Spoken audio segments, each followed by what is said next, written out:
Un message fort de Malema, le président de l'IFF, et ça en Afrique du Sud, a fait un message fort et pas à Paul Kagame.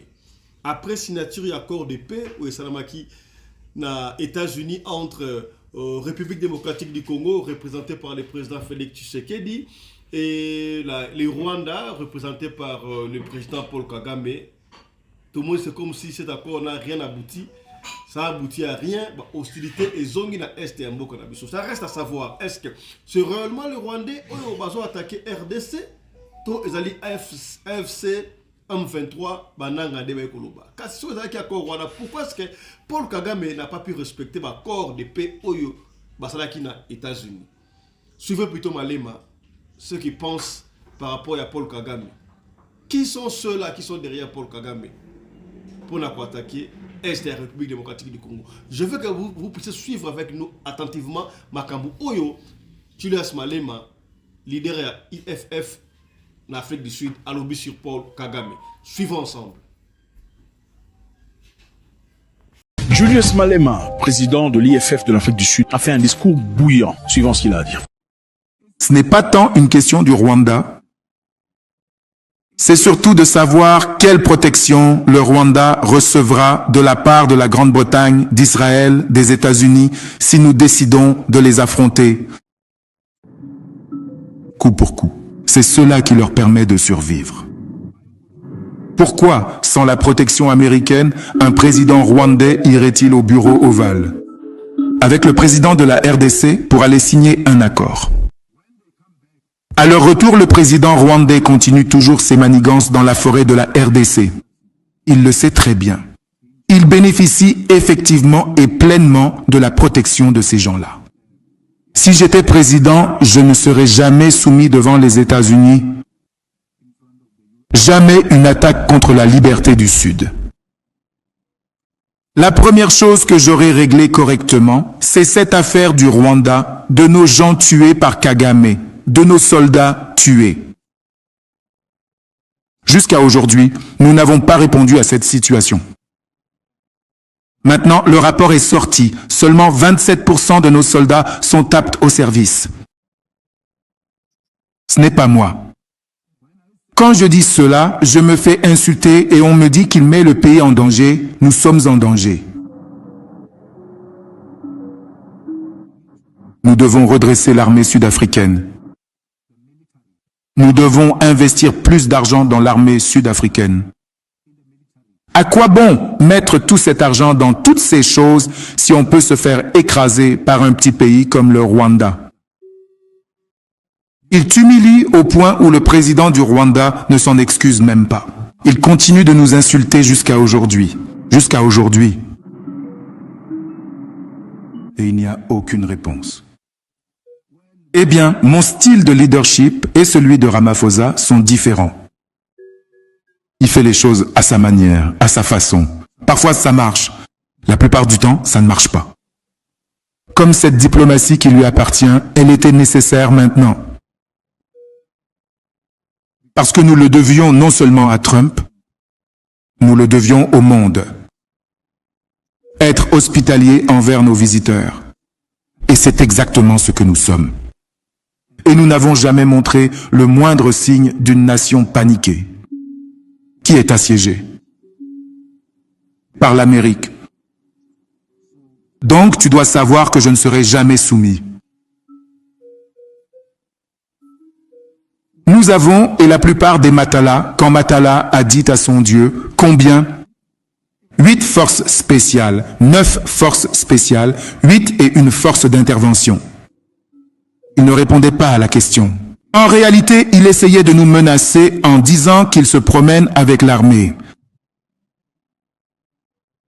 Les forces spéciales d'Afrique du Sud, cela signifie le plus haut niveau de la force de défense nationale sud-africaine. Le plus haut. Ces gens-là, à eux seuls, peuvent raser ce qui se passe au Rwanda, seuls. Nos forces spéciales. Ce ne sont pas des gamins, ces gens-là. Des gens très dangereux. Suivis par la force d'intervention spéciale des services de police sud-africains. des gens très dangereux. Pour faire partie intégrante, pour réussir pleinement et devenir un membre à part entière d'une task force, et je ne parle même pas des forces spéciales d'élite, mais simplement de la task force régulière, il est impératif de sauter de ce genre de truc-là, avec un parachute bien sûr. Chaque mission qui t'est confiée, on doit te larguer dans un pays étranger, sans que ce pays le sache, dans la brousse, et ensuite tu dois retrouver ton chemin tout seul. Sans téléphone portable, sans boussole, rien du tout. Tu dois t'asseoir comme ça, regarder, te dire, peut-être par là, et y aller. Et revenir. C'est à ce moment-là qu'ils t'apprennent à infiltrer le pays.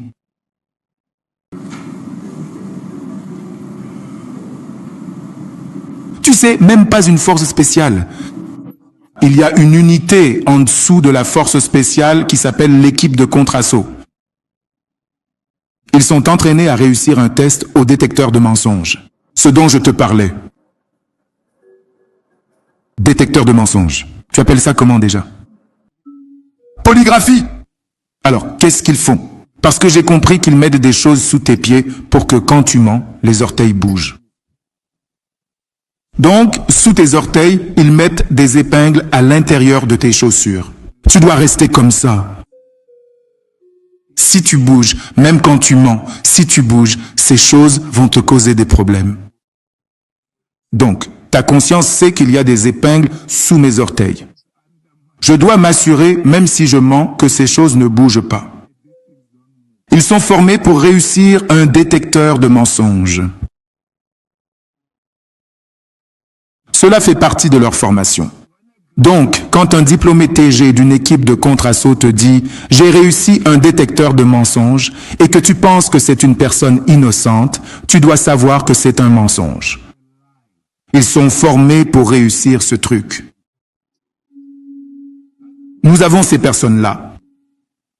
Ce n'est pas tellement à propos du Rwanda. C'est surtout de savoir combien de protection le Rwanda recevra de la part de la Grande-Bretagne, d'Israël, des États-Unis, si nous décidons de les affronter. Coup pour coup. C'est ce qui leur permet de survivre. Pourquoi cela le ferait-il? Sans protection américaine, un président rwandais va au bureau ovale avec le président de la RDC, Jesse Kedi, pour aller signer un accord.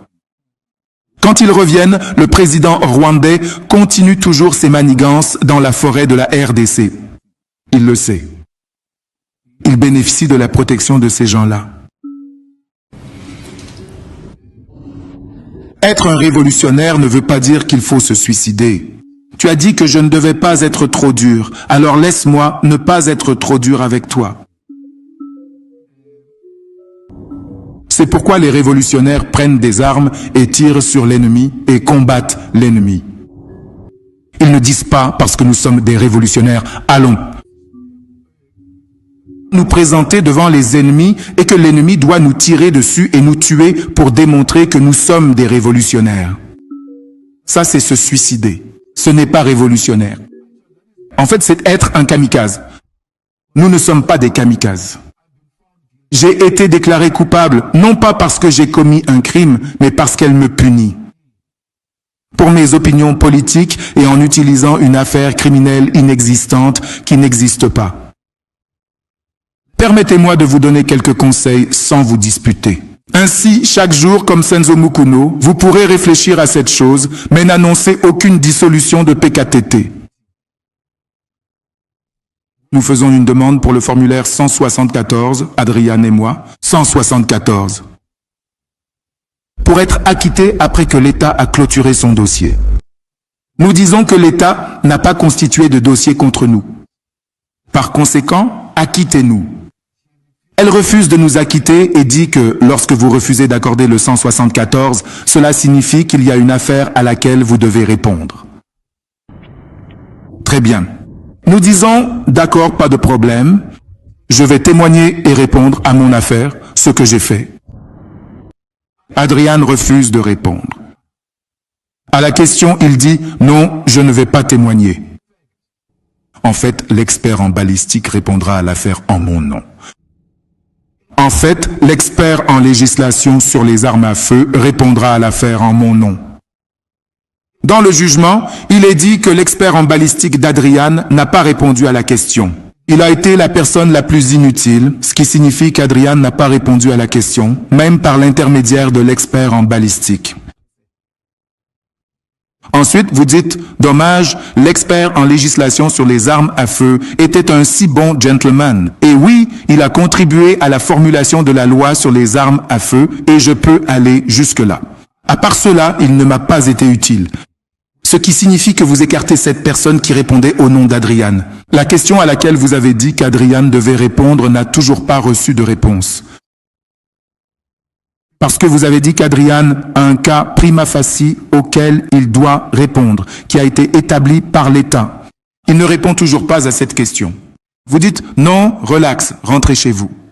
Pourquoi ne lui avez-vous pas accordé le 174 dès le début? Parce que vous avez dit qu'il y avait une question à laquelle il fallait répondre. Il ne répond toujours pas à cette question. Vous dites, relax. C'est donc à ce niveau de folie que vous êtes confronté. Une incompétence extrême. Nous nous préparons maintenant pour un procès avant la condamnation. Elle n'a toujours pas fourni de jugement écrit. L'assistante sociale qui prépare mon procès avant la condamnation consulte le jugement sur YouTube. Voilà la justice à laquelle je fais face. Je dois me présenter le 23 et plaider pourquoi je ne dois pas être condamné. Je n'ai rien d'écrit.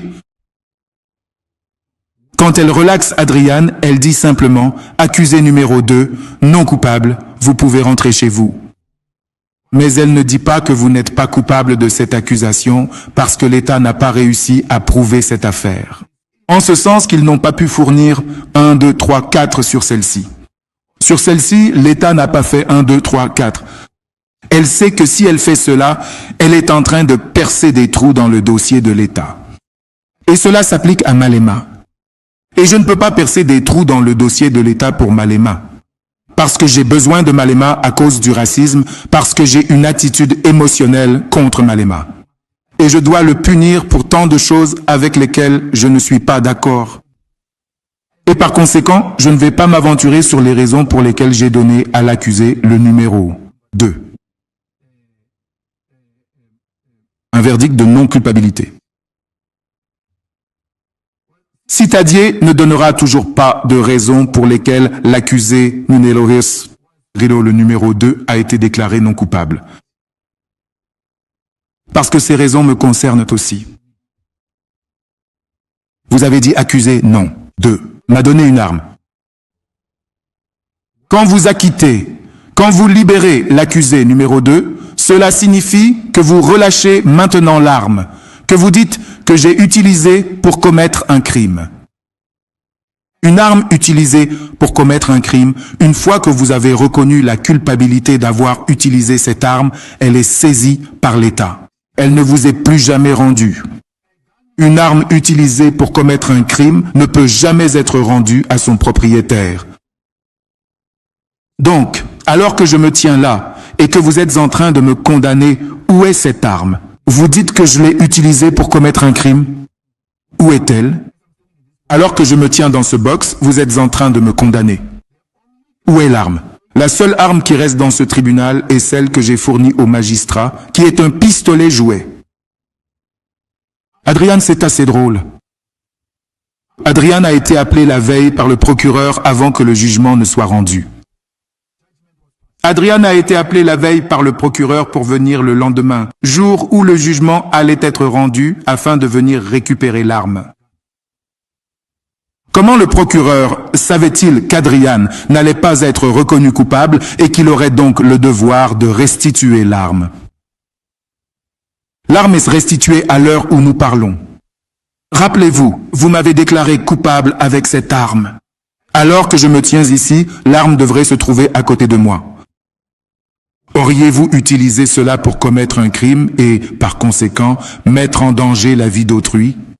Par conséquent, je vous condamne à 15 ans de prison. Où est le pistolet? Voilà donc à quoi vous êtes confrontés. C'est pourquoi je vais faire appel. Vous n'allez pas me faire chanter en disant que je suis un révolutionnaire. Je ne dois pas faire appel.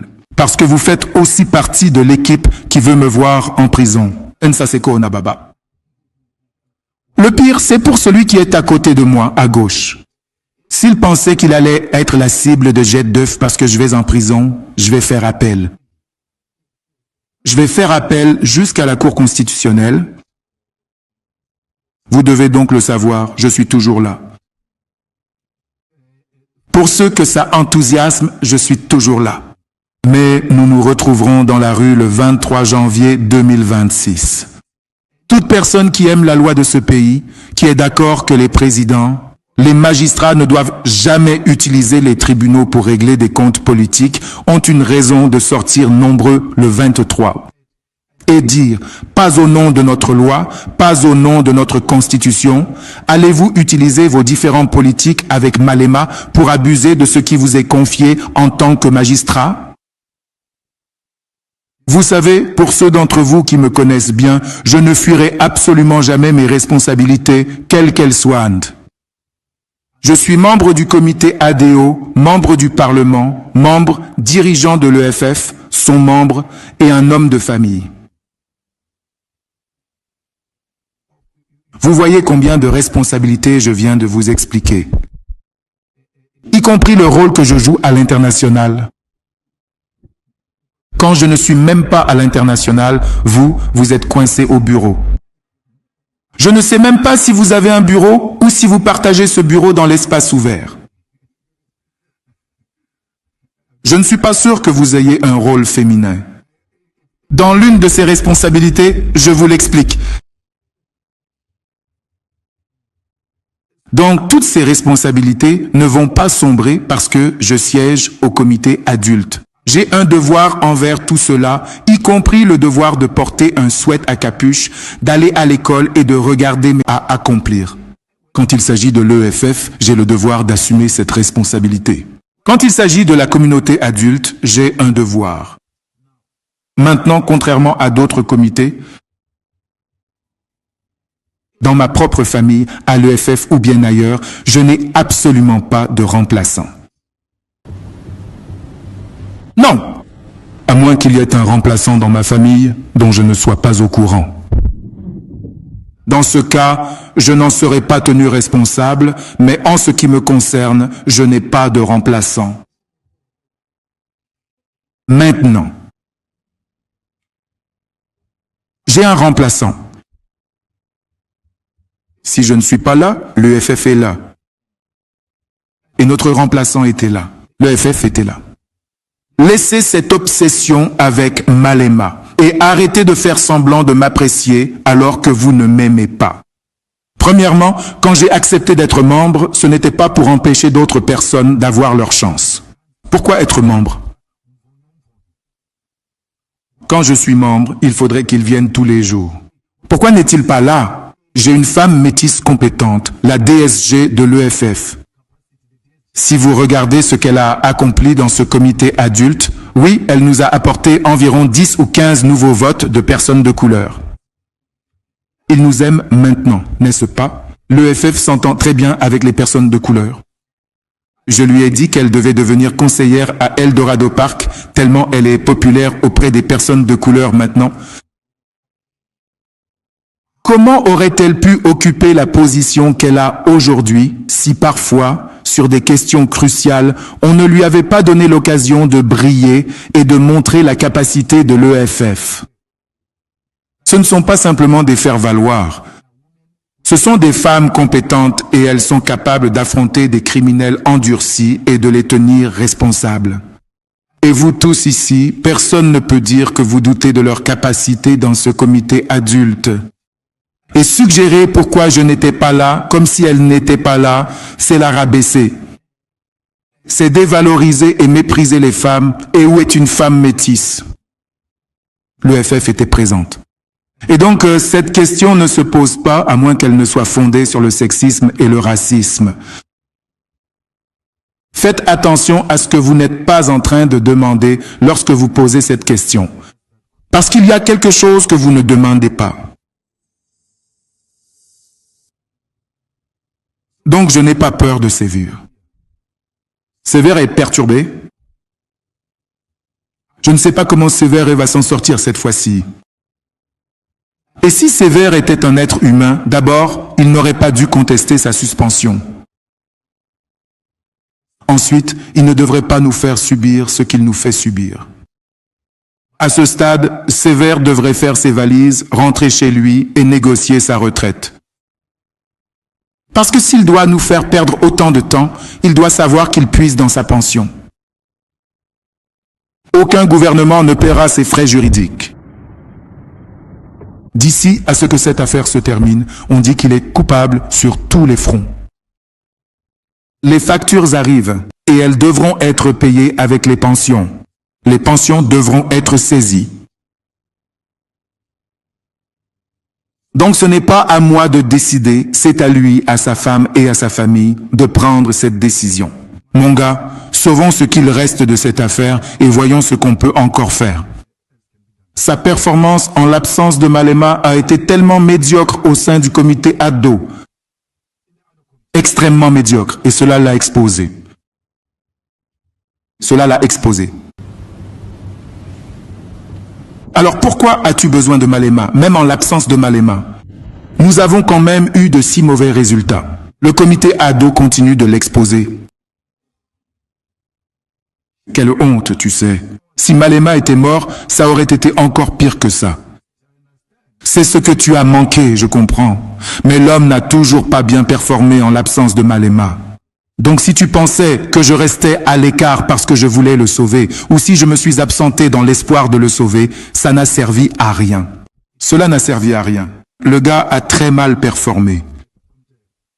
Tu sais, Ntiki, nous faisons partie du globe. La mondialisation, ce n'était pas notre propre choix, mais le monde a évolué pour devenir un globe.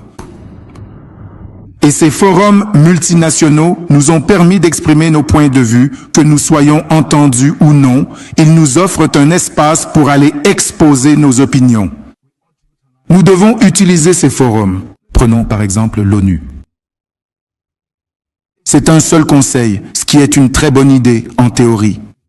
Mais en pratique, les grandes puissances ne prennent rien au sérieux. Elle dit, sérieusement, vous bombardez les missions de l'ONU en Palestine. Vous bombardez, des gens vont fournir de la nourriture, l'ONU, des missions. Qui sommes-nous vraiment exactement dans le grand ordre des choses, dans l'univers? Le G20 nous aide à s'engager dans les questions économiques mondiales, à exprimer quelles pourraient être des alternatives pour améliorer le monde.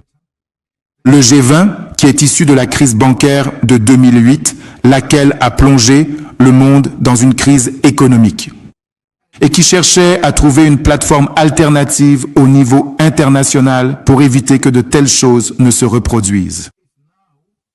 Il est maintenant utilisé par un fasciste notoire pour régler des comptes politiques.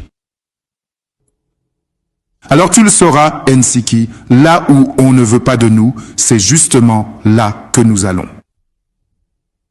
Là où l'Amérique ne veut pas de nous, c'est là que nous voulons aller. Parce que cela n'a pas d'importance, nous voulons exprimer nos opinions. Peu importe le nombre de droits de veto qu'ils ont au Conseil de sécurité, nous voulons siéger comme membres permanents du Conseil de sécurité et remettre en question cette histoire de droits de veto. Nous savons qu'on ne veut pas de nous là-bas, mais nous voulons y siéger. Nous n'allons pas reculer là-dessus.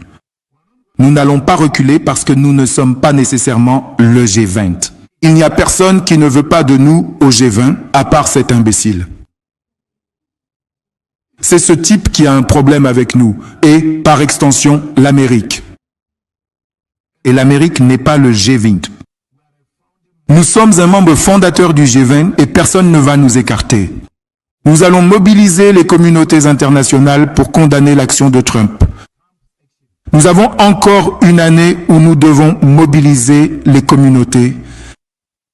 Je veux le dire ici sans aucune crainte d'être contredit. Ramaphosa a très bien géré cette affaire. Si ça avait été moi, ça aurait été pire. Il l'a fait. C'est ça la diplomatie, vous voyez. C'est ça le truc avec la diplomatie, le radicalisme et tout ça. Il faut savoir trouver un équilibre. Ce gars a très bien géré cette affaire. Avec beaucoup de succès. Dans une situation où il a été confronté à une hostilité sérieuse, ce n'est pas facile de s'opposer à l'Amérique. Ça n'a jamais été facile. Mais ça, c'est gouverner Kauti. Nous l'acceptons. Mais nous refusons de laisser la démocratie gouverner le KZN à 47%. Cela ne fait pas de nous des amis du MKP. Nous ne sommes pas amis. Notre relation est toujours la même qu'hier. Mais nous ne pouvons pas aller à l'encontre de la volonté du peuple. Il faut au moins respecter la volonté du peuple. Peu importe à quel point vous êtes en désaccord avec ces gens du KZN. Nous continuerons d'entretenir une relation avec la famille royale des Abatimbu, en tant que famille royale reconnue par notre nation, par notre peuple. La ligne, c'était de la politique à titre individuel. Et si les membres est-il membre? L'avons-nous vérifié dans le système?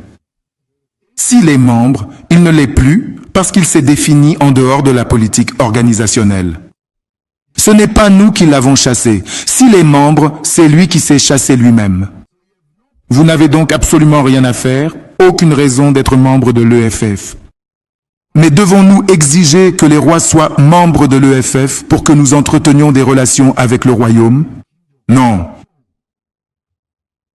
Nusizuli n'est pas membre de l'EFF. J'étais à son mariage et si l'occasion se présente, j'irai encore faire mes aveux avec lui. Son appartenance à une famille politique n'a aucune importance car je dois respecter et reconnaître le leadership traditionnel. En réalité, les rois ne devraient pas se permettre d'adhérer à des partis politiques. Parce que nous appartenons tous à cette maison royale. Donc, si je me tiens ici et que je dis que nous sommes en conflit avec Abatembu en tant que famille royale et royaume, cela signifie que Vuyano devra choisir entre l'EFF et Abatembu. Et nous ne pouvons pas faire cela à cause d'une action politique individuelle, d'un roi qui a décidé d'agir complètement hors de propos.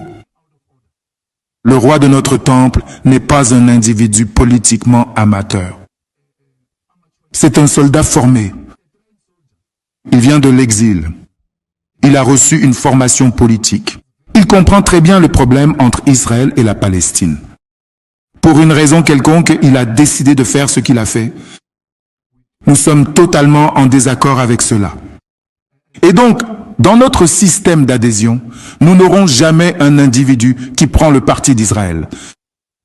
Jamais, jamais, souvenez-vous-en. Nous nous battons encore aujourd'hui pour que le Parlement mette en œuvre une motion de défiance, je veux dire une motion adoptée par le Parlement pour fermer l'ambassade d'Israël. Jusqu'à aujourd'hui, Ramaphosa fait semblant de lutter contre le génocide d'Israël. Pourtant, l'ambassade d'Israël est toujours ouverte malgré une motion parlementaire adoptée. Ils font un travail interne en essayant, en prétendant aller au tribunal et tout cela. Leur véritable action serait de fermer cet Israël. Nous nous battons. Que cela vous plaise ou non, nous nous battons. Il y a une guerre en cours. L'Amérique mène la charge contre notre position sur Israël. De quoi as-tu encore peur? Fermez l'ambassade. D'Israël, nous ne pouvons pas partager un territoire, nous ne pouvons pas partager notre terre avec des meurtriers. Nous ne devons jamais permettre cela et ensuite faire semblant, sur les plateformes internationales, d'être du côté des victimes, des enfants et des femmes de Palestine. Voilà où nous en sommes. Alors, on se voit demain, Isbaïn. Nous pensons être en prison. Ne dites pas, comment appelle-t-on déjà? Changez d'avis. Parce que, fondamentalement, c'est précisément ce que nous sommes en tant qu'êtres humains. Peu importe absolument ce que je peux personnellement penser de ces opinions politiques ou de ces convictions. Je tiens à ce que vous ne vous mépreniez absolument pas sur mes intentions ou mes propos. Donc ces membres de l'ANC qui le traitent mal parce qu'il n'est pas d'accord avec eux politiquement. ya liboso oyo mama apesaka okanda asalaka nini? Pour nanga eza question moko difficile. Eza difficile pour na répondre à question wana parce que na jour ya pesi akanda asili kaka parfois. Wana benza ata yo moko 51 na jour liboso en tout cas na éviter na éviter. Et loko oyo pesa nga kanda soki abange loko moko ezanga tina omoni abange. Bosa banga ezalaka ndenge nini? Na koyeba te. Donc papa pe ayebi te. Combien de fois papa a pété moi mbata?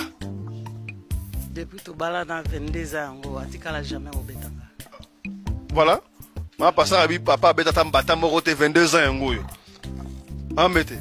Ozora gifle un jour moko na de la gambeza mko. Balebele.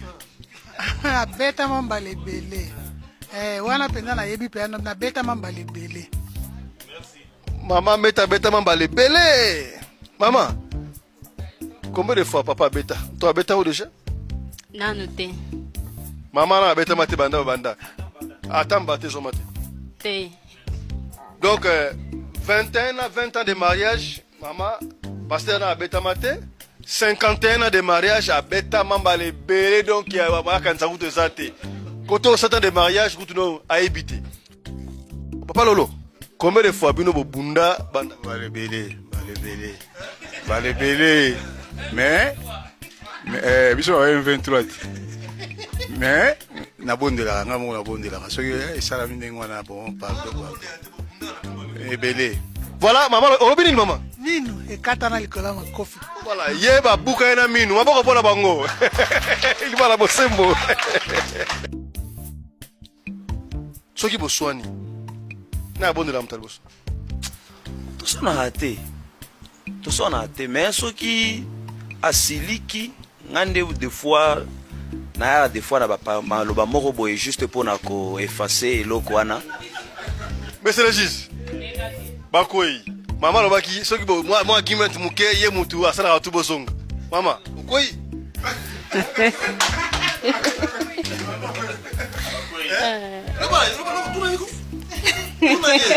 Regarde yo bosan ngene bosan jiro wana. Loba no. Loba ndiko lobaki. Mama lobaki. Ngande na bomaka moto loba no. Papa linga mingi nyama ya kotumba. Mama mete papa linga kolia mingi. Papa Lolo azavuma difficile te pona kolia. Azavuma facile pona kolia. Alia ka nyonso mais plat préféré na eza vegetable, légumes. Ba légumes. Mama, papa linga kolia mingi. Papa linga kolia fufu, pondu na Thompson. Pondu, fufu na Thompson. Alinga ki ondenge ni alobaki maloba ni alobaka tanga alinga ki yo maloba libosa alobaka ta bukutanaka. Tokutana na église et aposhakinga abisayenga ke alinginga bon avato aloba nyoso wana invitenga d'abord na restaurant. Kitoko makasi. Kitoko libala bosembo. 50 ans de mariage. Maman mete. Tangu papa Lolo 51 ans. Tangu papa Lolo amona kiyumba liboso. Alobaki na unima aloba bolingo liboso. Mona kanga mukola liboso bana ezaki communion ya bana bakulaki. Tokutana ine na avenue Boulevard, le même avenue Boulevard, ba somba pe lupango wana. Ba enveloppe oyo za misatu awa. Ezala ba cadeau awa. Namoni aba komi cadeau na mususu mbongo. Mbongo on a évité chèque za ya kombi awa, cadeau awa na évité za cadeau ya kombi. Mama bomoni dobo répondre très bien. Soki mbongo ezali ya ozimbongo.